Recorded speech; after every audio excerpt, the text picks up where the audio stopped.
বন্ধুরা, ওয়াইটি স্টুডিওর আর্নিং সেকশনে এরকম একটা নোটিশ যদি আপনি পেয়ে থাকেন, তাহলে আজকের এই ভিডিওটা আপনার জন্য অনেক গুরুত্বপূর্ণ হতে চলেছে। এই নোটিশটা কেন দেওয়া হয়েছে, এটির কারণে আমাদের চ্যানেলের কোনো ক্ষতি হবে কিনা বা আমাদের কোনো ভুলের কারণে এটি আসছে কিনা, বিস্তারিত জানতে পারবেন আজকের এই ভিডিও থেকে। তাই ভিডিওটা শেষ পর্যন্ত দেখতে থাকুন। তো এখানে আপনারা দেখতে পাচ্ছেন লেখা আছে showing data as of April 9, 2024। এখানে একটা তারিখ দেওয়া আছে, এপ্রিল মাসের 9 তারিখ। তো সাথে সাথে আজকের তারিখটাও আমি আপনাদেরকে জানিয়ে দিচ্ছি। তো দেখতে পাচ্ছেন আজকের তারিখ হচ্ছে এপ্রিল মাসের 14 তারিখ। তো 9 তারিখ থেকে 14 তারিখ পর্যন্ত কয় দিনের ব্যবধান? এখানে 5 দিনের ব্যবধান হয়ে গেছে। এই ব্যবধানটা কেন হলো, এখানে আমি আপনাদেরকে একটু শর্টকাট ভাবে বলে দিচ্ছি। এখানে এপ্রিল মাসের 9 তারিখ মানে হচ্ছে, এখানে এই ড্যাশবোর্ডে এপ্রিল মাসের 9 তারিখ পর্যন্ত আপনি যত ওয়াচ টাইম অর্জন করেছেন সবগুলো এখানে শো করেছে, মানে আপডেট হয়েছে।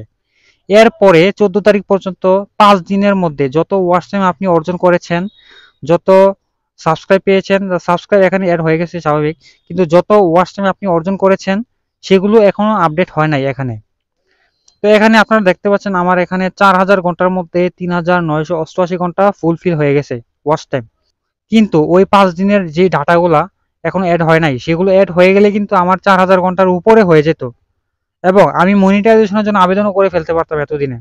কিন্তু এখানে 5 দিনের ডাটাগুলো এখনো শো হচ্ছে না এবং আমার চ্যানেলে 1 বছর পূরণ হয়ে গেছে। তো 1 বছর আগের যে ওয়াচ টাইমগুলো আছে সেগুলো আস্তে আস্তে মাইনাস হয়ে যাচ্ছে, যার ফলে আমরা নতুন ইউটিউবাররা এখানে একটু সমস্যায় পড়ে গেছি।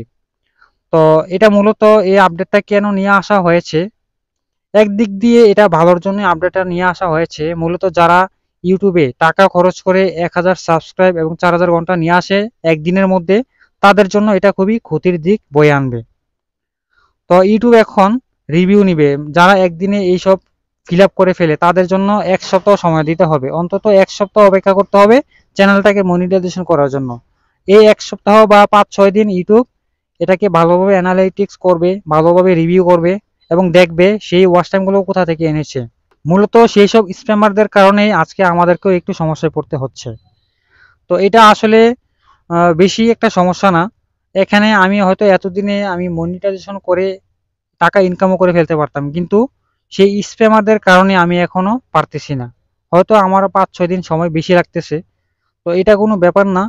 তো এতটুকুই বন্ধুরা, এটা কোনো ক্ষতির দিক বয়ে আনবে না আমাদের চ্যানেলের জন্য। তো এটা মূলত আপডেটটা নিয়ে আসা হয়েছে বিভিন্ন রকমের স্প্যামারদের উপর নজর রাখার জন্য। 1 সপ্তাহ অথবা 5-6 দিন সময় নেওয়া হয়েছে তাদের চ্যানেলগুলো রিভিউ করার জন্য। তো এখানে দুশ্চিন্তার কিছু নাই, এটা আপনাদের কোনো সমস্যা না, আপনাদের চ্যানেলেও কোনো সমস্যা না। তো আশা করি বুঝতে পেরেছেন। তো বন্ধুরা, এরকম আপডেট ইনফরমেশন গুলো যদি আপনারা সবার আগে পেতে চান, তাহলে অবশ্যই আমার চ্যানেলটা সাবস্ক্রাইব করে পাশে থাকা বেল আইকনটিতে ক্লিক করে দিবেন। তো সবাই ভালো থাকবেন, সুস্থ থাকবেন, আল্লাহ হাফেজ।